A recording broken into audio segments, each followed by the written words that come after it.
Ay, ganito po ako mag-prepare ng requirements po ng aking aso papunta po sa USA, from Philippines to the USA. Ito po yung mga requirements na kailangan na sinulat ko po at nilagyan ko ng number. Una po, yung microchip certificate. Pangalawa, CFR VM form. Pangatlo, yung titer test result. Yung original copy, wala po yan. Soft copy lang po meron kami. Vaccine card, tapos vet cert, vet health cert, or kasama na po doong screwworm, at saka ACF reservation. Yan po yung sa animal care facility. Ang number 7, yan po yung CDC import form receipt na nasa 10 minutes po makukuha mo na agad. Ang bilis lang. Maglalagin ka lang sa kanilang online website. Tapos number 8, yung buy export permit. Yan po ay kukuhanin mo po. Kami kasi kinuha namin siya 3 days before the flight kasi mag-i-expire yan ng 5 days. Tip lang po, noon kasi kami nag-decide na dalhin namin siya sa USA, talagang sandamakmak po na research ang ginawa po namin. Ako sa mga group, sa Facebook, mayroon pong DIY dog travel na group sa Facebook. Ito sa aking sinalihan na group na talagang nagbigay ng madaming ideas, detalyado na research para po kung paano ko po nadala yung aso ko. So, mag-join po kayo dito para po matulungan po kayo sa lahat ng mga questions ninyo. Microchip, pinagawa po siya namin sa vet clinic. Ang binayad ko ata dyan ay 850. Tapos, dito po sa titer test, ang nabayad ko po dito ay 26,500 sa Daang Hari po sa Kings Road. Yan. Tapos, sa vaccine card, dun po yan sa vet clinic ko po. Yan. Tapos, yung malito, kung napaplano po kayong dalhin yung aso ninyo from Philippines to the USA, ang una po talaga niyong gagawin ay ipa-accomplish itong microchip. Yan lang po. Tapos, pwede nyo po itong isabay yung sa anti-rabies niya. Anti-rabies, pwede nyo pong isabay the day na malagyan mo siya ng microchip. Tapos, after nung anti-rabies, sunod-sunod na yon yung sa mga vaccines niya, yun na yon. Tapos, vaccine card, ang tinuro ko sa kanya ay 5-in-1. Tapos, hanggang matapos yung lahat ng dosage, Tapos, nyo po kung kailan, after nyo magawa ito, kailan po kayo pwedeng magpa-titer test.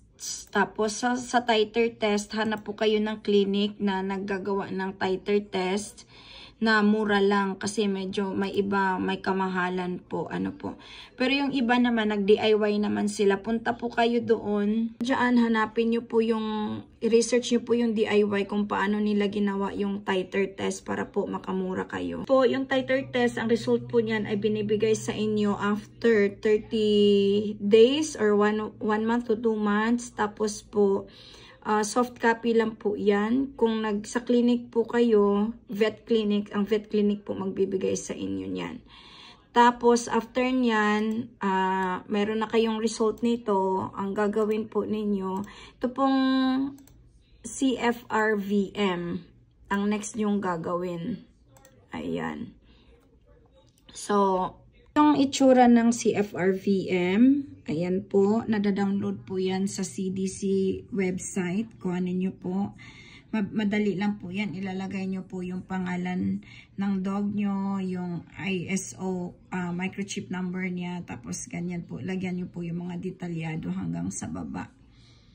Tapos, yung sa section G, ayan, wag nyo pong kalimutan na ang section F at saka section G po ay dapat nakatype po yan. Ang pwede lang po dyan na wet pen ay yung signatures po, or itong sa section G, pwede po yan na wet pen ang dahil sa bai po yan. Pero ito po dapat type, ang lang dito ay itong sa veterinarian signature. Ma-instruction naman po dyan, basahin nyo na lang. Nag-accomplish po kayo nitong itong CFRVM na form ay 30 days po siya. Dapat pasok siya sa 30 days ng biyahe po ninyo kasi nag-expire po yan ng 30 days.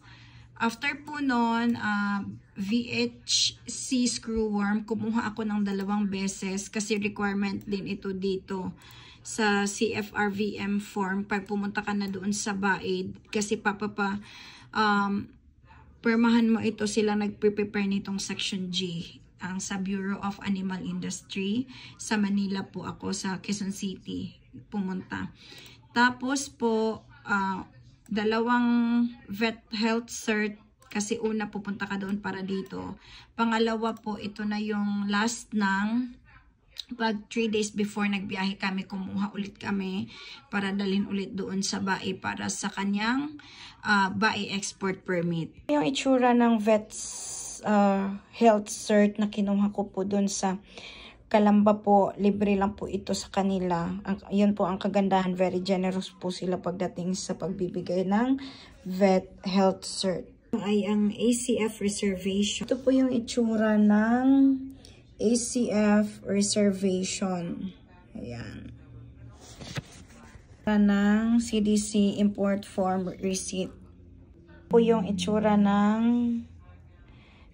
vet health cert na galing po export, na galing po sa Bureau of Animal Industry National Veterinary Quarantine Service Division. Ayan po. Yung itsura ng microchip po. Ko naman po sa inyo, pag may gusto po, may paraan. Pag talagang desidido po kayo na maidala po yung aso ninyo sa USA. Thank you po.